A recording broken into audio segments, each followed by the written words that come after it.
Hi, I'm Grace Dawes, editor of Movement, and I'm here at Move America 2023 today in Austin, Texas. I'm joined by Andrew Savage, founding team and VP of Sustainability at Lime. Thank you so much for joining me today.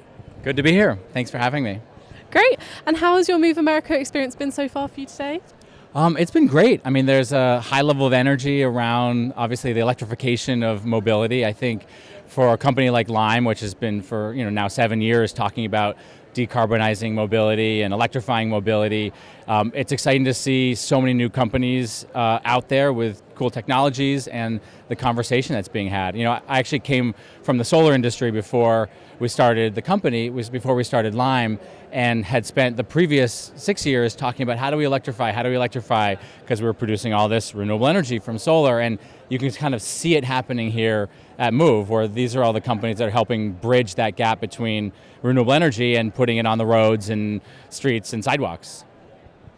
And this morning you joined a talk on how micromobility is being made more sustainable and more profitable.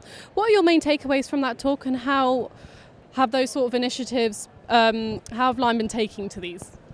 Yeah, I mean, it was a really interesting talk, and I think the number of people that showed up is a testament to the interest in micromobility. I think that people are recognizing micromobility as a permanent sort of force in moving people around cities now, which is really exciting, and it's a real evolution for the industry.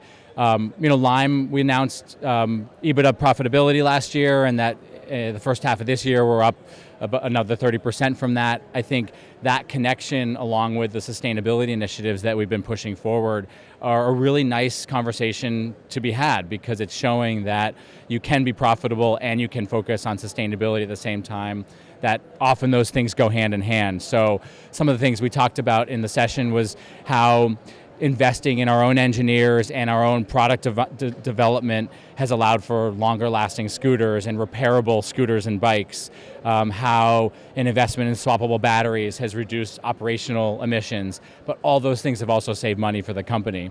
And we also talked about some of the smaller things, like just turning the light on the scooter on and off to a flashing can save energy on the scooter in a measurable way. So I think it was an interesting conversation. I think people are really interested in the notion of how do you make a business that's doing good for the environment also profitable so it can sustain itself. Yeah, I know micromobility is definitely growing in a lot of cities around the world, but recently Paris actually banned their e-scooters, as you know, and unfortunately Lime's e-scooters were involved in that. And I was wondering what you think about where America stands on micromobility in particular, and how can more confidence be instilled in micromobility and e-scooters in particular? Because I know that also in the UK they have a lot of premeditations about whether they're actually safe. Yeah, I mean, fortunately the ban in Paris is really isolated. It's something that the city chose to do. I think a regrettable decision, but we now have more e-bikes in Paris than we ever had e-scooters. So micromobility is live and well in Paris still. And the good news is it really hasn't spread. I mean, we've seen cities around the globe, from DC to Madrid to London to Tel Aviv, all expanding e-scooter programs and e-bike programs. So it's a really good sign for the industry that it's not something that has spread beyond one particular city.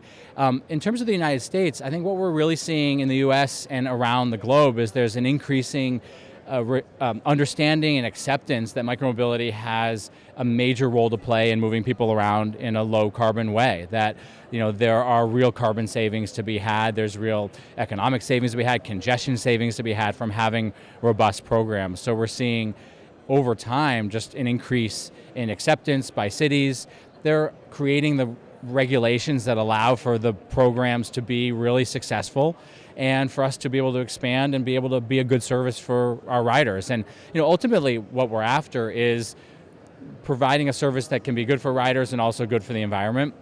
25% of all of our trips prevent a car trip, so 1 in every 4 riders who take our scooters and bikes are doing so instead of taking a personal car or ride hail or taxi. And over time that's really been a huge environmental benefit. So on the business side, we just keep working day in, day out on how to reduce carbon within our own business to help make those savings all the more measurable.